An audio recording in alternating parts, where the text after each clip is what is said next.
ওয়ালাইকুম সুপ্রিয় দর্শক, আশা করি আপনারা সকলে আল্লাহ তাআলার রহমতে অনেক ভালো আছেন।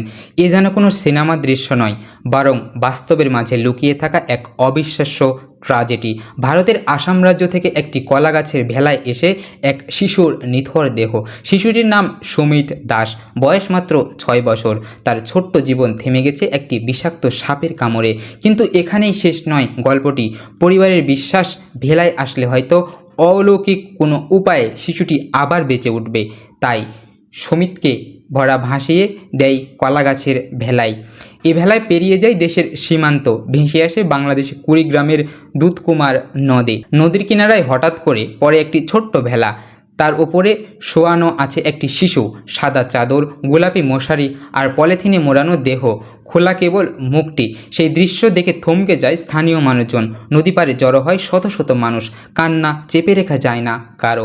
ভোলার সঙ্গে বাঁধা ছিল একটি চিরকুট, লেখা ছিল শিশুটির নাম, বাবার নাম, মায়ের নাম আর ঠিকানা, সবই ভারতের আসাম রাজ্যের লালবাড়ি এলাকার। সেই সাথে ছিল একটি ভারতীয় ফোন নম্বরও। যখন ফোন নম্বরে যোগাযোগ করা হয়, ওপার থেকে একজন পরিচয় দেন শিশুটির মামা হিসাবে। বলেন 10 জুলাই সাপে কেটেছিল সুমিতকে। বিশ্বাস ছিল হয়তো দেবতা তাকে ফিরিয়ে দিবেন, তাই ভোলাতে ভাসানো হয়েছিল তাকে। শেষ আশায়, শেষ একটি বিশ্বাসে। এই ঘটনা শুধু একটি শিশুর মৃত্যু নয়, এটি এক অসহায় জাতির বিশ্বাস, আবেগ আর অপার ভালোবাসার প্রতিচ্ছবি। যেখানে বিজ্ঞান থেমে যায়, সেখানে শুরু হয় নতুন এক বিশ্বাসের গল্প।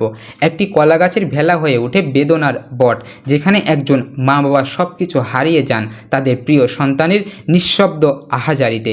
সুমিত বেঁচে নেয়, কিন্তু তার গল্প কোটি কোটি মানুষের হৃদয়ে আজ রয়ে যাবে চিরকাল। তাকে মারা যাওয়ার পরও কিভাবে ভেলাই করে ভাসিয়ে দেওয়া হয়েছিল।